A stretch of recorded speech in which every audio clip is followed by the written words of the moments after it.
फिर श्रावण मास, फिर अधिक मास, पुरुषोत्तम महीना। कई भक्तों का शिवधारा झूलेलाल चालिया के उपलक्ष्य में फिर 40 दिन का, किसी का चतुर्मास का, किसी का 9 दिन का उपवास चल रहा है। भगवान लक्ष्मी नारायण भी विराजमान हैं, शिव परिवार भी विराजमान है। राम जी की भी कृपा हम लोग पा रहे हैं। भगवान विठ्ठल, भगवान लक्ष्मी नारायण, भगवान कृष्ण, माता रानी की कृपा भी बरस रही है। अखंड ओम नमः शिवाय का जप भी चल रहा है, रामायण का पाठ भी हो रहा है, भागवत महापुराण के पारायण भी चल रहे हैं, श्री गुरु ग्रंथ साहब का पाठ, शिवधारामृत ग्रंथ का पाठ। शास्त्रों में तीर्थों की महिमा बहुत है, लेकिन तीर्थ की क्या महिमा है, क्यों महिमा है? महिमा ये है कि वहां जाके आप स्नान करो पवित्र नदी में, दान करो, जप करो, ध्यान करो, बहुत अधिक फल मिलेगा। जैसे गंगा मैया तो गंगोत्री से बहती है, वहां उद्गम है गंगा मैया का। गंगा सागर तक जाती है, 2500 किलोमीटर की यात्रा करती है, लेकिन हर की पौड़ी पर स्नान करने का पुण्य लाभ बहुत अधिक है। गंगा मैया तो वही है। वैसे ही जहां संत तपस्या करते हैं, जहां सत्संग होता है, जहां भगतगण मिलके भगवान को रिझाते हैं, भजते हैं, वह स्थान भी तीर्थ है, कोई कम नहीं है तीर्थ से।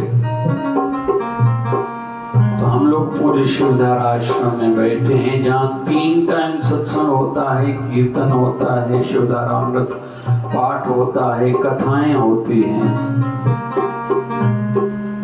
तो हम लोग जब भिखारी वाला भाव, क्योंकि जो खाली होता है ना, भरा उसको ही जाता है। स्वामी रामकृष्ण परमहंस के पास एक शिष्य आया कि मेरी बुद्धि में ज्ञान क्यों नहीं बैठता है। कहते हैं संतों के पास जाने से ज्ञान की प्राप्ति होती है। मैं तो रोज आता हूँ आपके सत्संग में, लेकिन फिर भी मुझे ज्ञान की प्राप्ति क्यों नहीं हो रही है। तो स्वामी रामकृष्ण परमहंस ने कहा, जाओ मेरे लिए चाय पहले लेके आओ, फिर मैं बताऊंगा, पहले चाय पियो।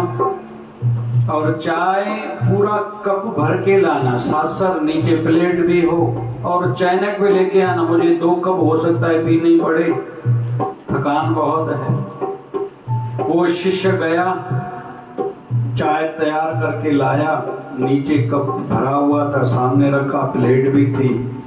चैनक में एक्स्ट्रा ज्यादा वाली चाय लाया था। तो स्वामी रामकृष्ण परमहंस ने कहा, इसको डालो। बोले गुरुजी कैसे डालो, ये तो भरा हुआ है। बोले फिर भी डालो। फिर डाला तो चाय जाके नीचे प्लेट में गिरने लगी। स्वामी रामकृष्ण परमहंस ने कहा, चाय इसमें डाल रहे थे? बोले हाँ। डाली? बोले हाँ। बोले डली इसमें पड़ी कप में? बोले नहीं। बोले क्यों? बोले भरा हुआ था। बोले फिर चाय कहाँ गई? बोले नीचे गिर गई। तो स्वामी रामकृष्ण परमहंस ने कहा, पहले तेरा दिमाग तर्क वितर्क से, दुनिया की बातों से भरा पड़ा है, पहले थोड़ा खाली तो करके आओ, तो मेरा ज्ञान तेरी बुद्धि में बैठे भी सही ना। तुम पहले से ही भरे हुए हो। तो जो भिखारी बन के आया है, मतलब जीवन में कुछ अभाव, कुछ कमी महसूस करता है, मेरे जीवन में ये चीज की कमी है। संसारी हम लोग जितने बैठे हैं, कोई कहता है पैसा कम है, कोई कहता है मेरा पद कम है, पद बढ़ना चाहिए, प्रतिष्ठा बढ़े, पढ़ाई बढ़े, मेरी पहुंच संबंध बढ़े, मेरा नाम हो, सुख की बढ़ोतरी हो, नया घर बन जाए। पहले तो बहुतों के मन में, हम जितने में बैठे यही है।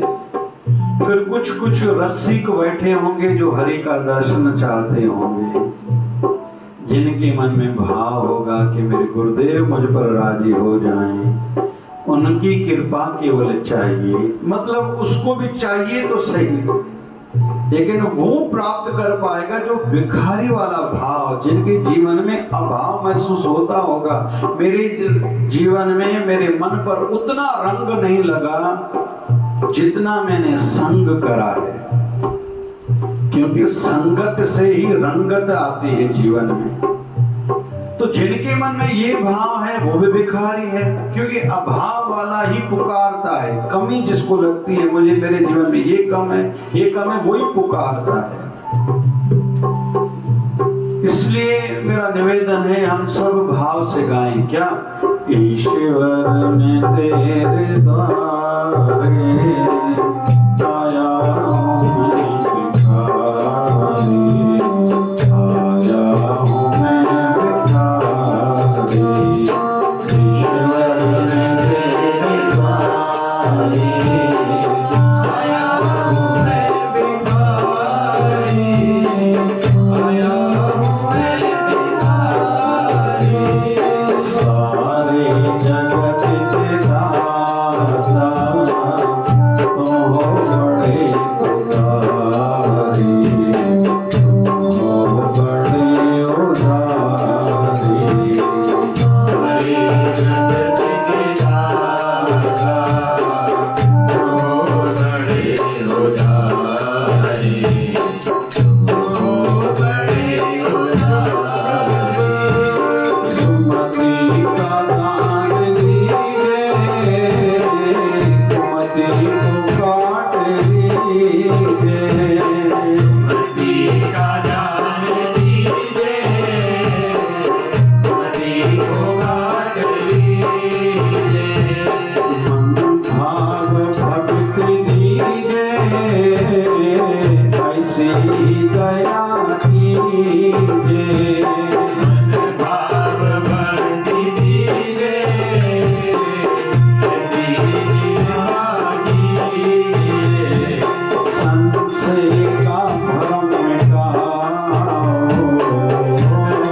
का भ्रम मिटाओ। कर ज्ञान की पुजारी, तुम हो बड़े उदारी, तुम हो बड़े उदारी। ईश्वर में तेरे द्वारे आया हूं मैं भिखारी, आया हूं मैं भिखारी। जपो ईश्वर में तेरे द्वारे आया हूं मैं भिखारी, आया हूं मैं भिखारी। जिनके जीवन में ही चाहना है ना, कहते हैं जहां चाह है वहां राह है। हमारा जो माइंड है ना, दिमाग कैसे काम करता है, इसको कोई काम दो। जैसे बच्चे को सुधारना है ना, उसको किसी काम में लगा दो। जिसको टेंशन तनाव ज्यादा आता है ना, थोड़ी थोड़ी बात पर गुस्सा आता है, घबरा जाते हैं बहुत लोग, डिप्रेशन में चले जाते हैं, उनको काम में लगना चाहिए, व्यस्त रहना चाहिए, बिजी रहना चाहिए। ये सरल उपाय है। जिनको बुराई से बचना है, अच्छी कर्म ज्यादा करें, अच्छाई की ओर ज्यादा बढ़े, बुराई खुद भी छूटती जाएगी। उसके लिए अलग नहीं करना पड़ता। हमारे दिमाग की एक आदत है, इसको जो काम दो ये वही करता है। जो भी काम दो, फ्रॉड मुझे करना, ये काम दे दो तो फ्रॉड के रास्ते खुद ही निकाल लेगा। मुझे बड़ा कुछ काम संसार में करके जाना, ये काम दो तो वो काम भी करके जाएगा। और संसार में जो भी दिखाई देता है, किसी न किसी के मन में पहले विचार आया था, उन्होंने थोड़ा काम करना शुरू करा था, मतलब एक्शन लिया था, केवल सोचा नहीं था। क्योंकि बहुत से लोग जानकार होने के बाद, ज्ञानी होने के बाद वे खुद के साथ ज्ञान लेके जाते हैं, तो बड़ों के लिए मैं निवेदन करूंगा, जो भी बड़ी आयु वाले बैठे हैं, आपने जीवन में जो सीखा है ना, बहुतों को सिखा के जाना। अपने साथ वो अनुभव, वो ज्ञान नहीं लेके जाना। हो सकता है आपके अपने छोटे आपसे न सीखे तो दूसरों को सिखाओ, जिनको सीखने का भाव है, लेकिन कोई सिखाने वाला नहीं है। तो हमारे दिमाग का काम है जिस काम में लगाओ। इसलिए अच्छा सोचो, अच्छा पढ़ो, अच्छा सुनो, अच्छा देखो, अच्छे लोगों के साथ संगति करो, फिर उसी बिंदु पर चिंतन मंथन भी करो। कल मैंने सवेरे के सत्संग में रामपुरी में कहा था, मेरे मन में ये भाव जगता है, मैं मानवता के लिए, विश्व के लिए कुछ विशेष करके जाऊं। अभी तक उतना नहीं करा है, कुछ विशेष करा भी नहीं है, लेकिन भाव है संसार से जाते जाते कुछ न कुछ मानवता के लिए, विश्व के लिए करके जाऊंगा। कम से कम थॉट तो हो, ऐसा विचार तो हो। मैंने संकल्प लिया है, प्रयास करूंगा जीवन में, हो सका तो 1 करोड़ वृक्ष लगा के जाऊंगा। अभी तक मैंने कुछ 100 तक ही लगाए होंगे, परिस्थितियां अनुकूल नहीं है, लेकिन चाहना मन में है। रोज खुद को याद दिलाता हूँ, भले जितने वृक्ष लगाए हैं मैंने अपने हाथ से, हर किसी को कहता हूँ 2 साल तक उसको पानी देते रहना, वो वृक्ष बड़े हो। भली बारिश होती भी सवेरे में जल देता हूँ, जैसे मेरे मन की आदत कहीं छूट न जाए। अभी जरूरत नहीं है उनको, लेकिन मैं देता हूँ, पुण्य भी मिलता है चलो, लेकिन साथ साथ में मेरे मन को याद हो कि वृक्ष तूने लगाई है, तेरी जवाबदारी है। तो माइंड को हम लोग जो काम देते हैं, माइंड वही काम करता है। ईर्ष्या का काम दे दो तो ये करता ही ईर्ष्या है, निंदा का काम दे दो तो निंदा ही सब जगह, ऐसा दोष सबका दिखाई देगा और दूसरों को बताते फिरोगे। बगैर पैसे लिए टपाली का काम तुम करते रहोगे, फिर किसी को ढकने का भाव रखोगे तो वैसी भी युक्तियां निकालोगे कि कैसे मैं दूसरों को ढकता रहूं। केवल रुमाल चढ़ाने से काम होता था तो रुमाल बेचने वाले पता नहीं कहां पहुंच जाते थे, या पार्टी लोग पता नहीं कहां पहुंच जाते थे। ये तरीके हैं, माध्यम है कि सबको ढकते रहना। भैया तुम दूसरों को ढकोगे, दूसरों के अवगुण दुर्गुण बाहर न आए, कैसे उनको न्यूट्रलाइज किया जाए। किसी पर कोई आरोप लगा है, इल्जाम लगा है, भले संसार उंगलियां उठा रहा है, उस व्यक्ति की मैं पॉजिटिविटी कैसे बढ़ाऊं। जब इस दिशा में माइंड लगाओगे तो तेरे भी जो जीवन में या जन्मों जन्मों के जो पाप किए हुए हैं तुम्हें उसकी क्षमा मिलेगी। जो सजा हो सकता है बड़ी मिलने वाली थी, वो सूली में से कांटा हो जाएगा। ऐसा होता है। बिहार की घटना है, वहां एक दशरथ मांझी करके था, धर्मपत्नी गर्भवती थी, गांव था, नगर लेके जाना था बड़े शहर में डिलीवरी के लिए। पत्नी को गांव के बीच में एक बड़ा पर्वत पड़ता था, घूम के जब पहुंचा शहर तो उसकी धर्मपत्नी गुजर गई, मर गई। इसको मन को चोट पहुंची, ये अच्छा नहीं हुआ। अभी मन में विचार आया कि कुछ करूं, मतलब इसने अपने माइंड को काम दिया, दिमाग को काम दिया, कुछ करूं। गरीब है, एक मजदूर है, मजदूर के पास कोई सुविधा नहीं, कोई पहुंच नहीं है, रिश्ते बड़े लोगों से नहीं है, कोई मंत्री को कह के कुछ रास्ता निकाले। लेकिन मन में ठान लिया मैं कुछ करूंगा। जो मेरी धर्मपत्नी के साथ हुआ, एक मरीज के साथ हुआ, मेरी धर्मपत्नी गुजर गई, आगे ऐसा किसी के साथ नहीं होना चाहिए। तो उसने बस एक्शन लेना शुरू करा, एक छेनी ली, एक हथौड़ा लिया, पर्वत को काटना शुरू करा।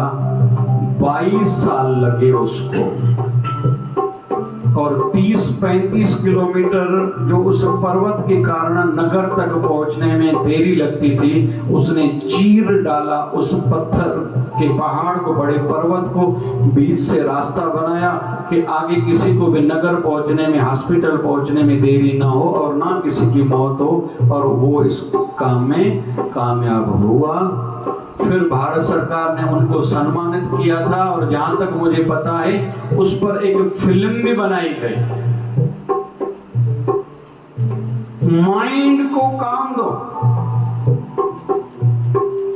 मैं हरि भक्त हूं,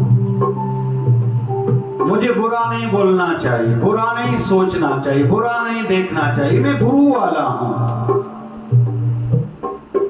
मेरे सदगुरु की आज्ञाएं हैं, क्लियरिटी है ज्ञान की, इस काम में इस समय पर तुझे ऐसे नहीं ऐसा करना है। जिनका कोई नहीं है कोई बड़ी बात नहीं है, लेकिन मेरे लिए तो रास्ता क्लियर हो चुका है, क्योंकि अधिकतर बहुत से लोग उलझे हुए रहते इस जीवन के पड़ाव पर, इस मोड़ पर मुझे क्या निर्णय लेना चाहिए। मेरे गुरुदेव ने तो कृपा करी।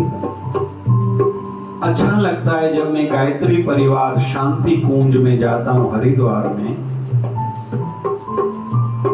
वहां एक भाई जयराम दास करके व्यक्ति है राजनंद गांव का, समर्पित है वहां संधिया पे जो देखने से। और एक बार हमारे चालिये में इधर आया समापन के दिन मेरे साथ, मैं उन दिनों में पैदल चलता था, मेरे साथ वो पैदल चला था, नाशिकर प्लाट में भी याद है मुझे। तो प्रेम है मेरे साथ बहुत। आयु तो हालांकि अभी मेरे जैसा जितना ही होगा अंदाजा, या थोड़ा मेरे से आयु में कम होगा। पंडित श्री राम शर्मा उनके गुरुदेव हैं। मुझे ऐसा लगता है गुरुदेव का उसने दर्शन ही नहीं करा होगा या बाल्यकाल में किया होगा, क्योंकि जहां तक मुझे याद है 84 में शायद पंडित श्री राम शर्मा जी ने शरीर त्यागा था, जहां तक मुझे याद है, या 86 होना चाहिए। लेकिन उन संतों की महिमा थोड़ी गांव 4 दर्जा पढ़े हुए थे, 4th स्टैंडर्ड तक पढ़े हुए थे। 2200 बुक्स लिखे थे उन्होंने, 2200 किताब लिखे। और मुझे ऐसा लगता है इसने अधिक से अधिक उनके बुक पढ़े हैं। जिस भी विषय पर उससे चर्चा करो भाई जयराम से, वो उस विषय में बताता है इस संदर्भ में मेरे गुरुदेव की ये आज्ञाएं हैं, ये विचार है। ये अच्छा बहुत लगता है। शिष्य वो जो अपने गुरु को पी जाए। गुरु को केवल देखा नहीं जाता, केवल दर्शन नहीं किया जाता, गुरु को अंदर में पिया जाता है, रग रग में समाया हुआ हो मेरे गुरुदेव। कहते हैं कि राम जी जब वनवास से लौटे थे तो भरत और राम का जब मिलन हुआ था, 2 मिलन भरत और राम के विशेष माने जाते हैं। एक चित्रकूट में भरत मनाने के लिए राम जी को वापस लेने के लिए गया था, और दूसरा राम जी जब वनवास से लौटे हैं तो राम जी और भरत का मिलन जब हुआ है, लोग पहचान नहीं पा रहे थे इन दोनों में भरत कौन है, राम कौन है। क्योंकि भरत ऐसा लग रहा था कि जैसे वो राम है, और राम भी राम है और भरत भी राम है। मतलब उसने 14 सालों तक राम को इतना अंदर में बसाया था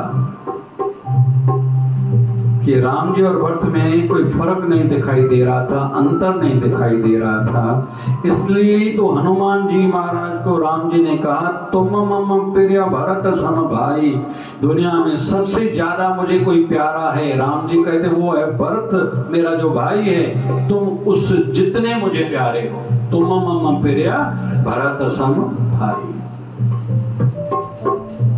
पहले तो जीवन में आवश्यकता महसूस तो हो ना, मुझे ये चाहिए। दूसरा फिर माइंड को वो काम दो। जैसे जिसे को कोई धंधा खोलना रहता है, पहले थॉट आता है, फिर माइंड चलाता है ये धंधा कैसे खोलूं। जूते का दुकान खोलना है, जूते मिलते हैं दिल्ली में, आगरा में, मुंबई में, कहां से जूते लाऊं। कपड़ा लेना है, कपड़ा मुंबई से आता है, दिल्ली से आता है, कलकत्ता से रेडीमेड के अच्छे कपड़े आते हैं।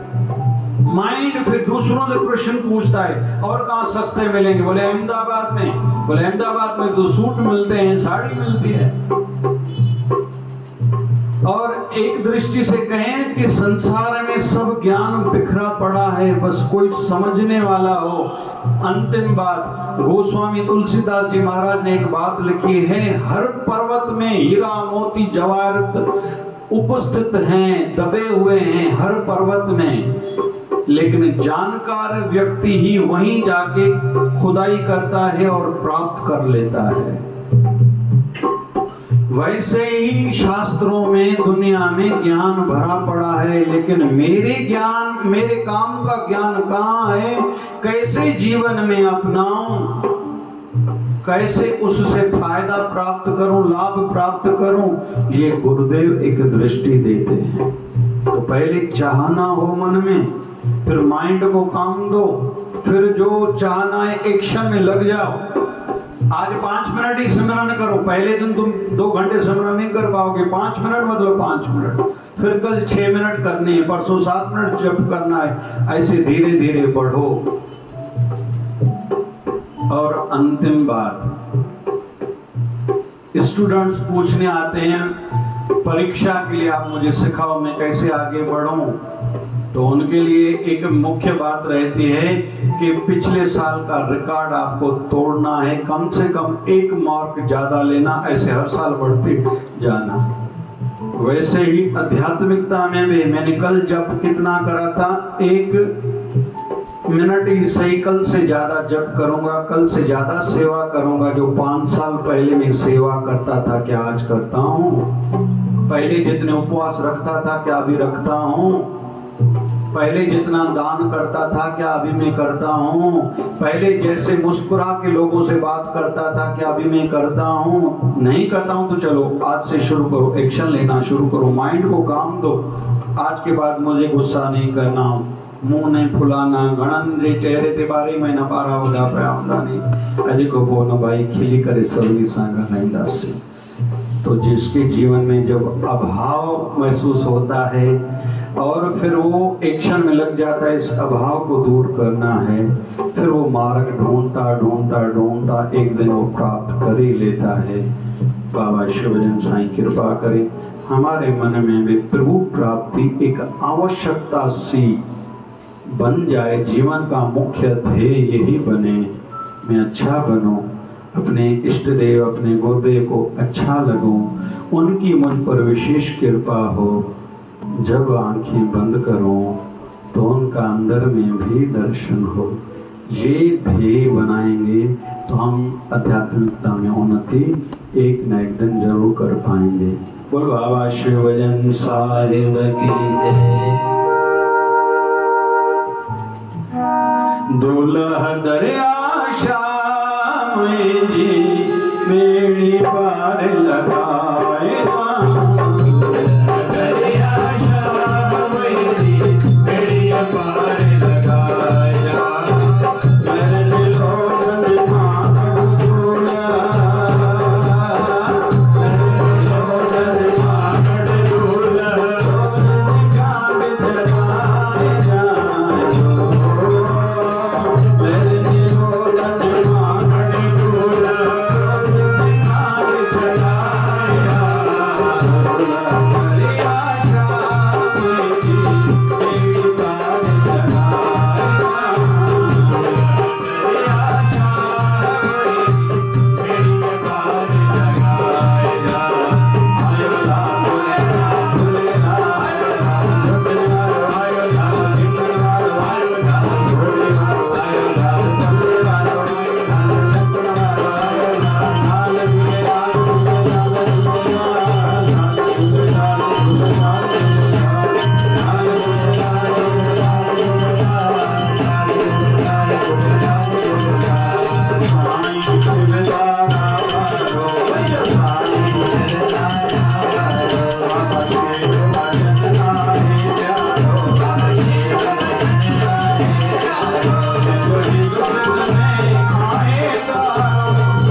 सद्गुरु स्वामी शिव भजन जी महाराज की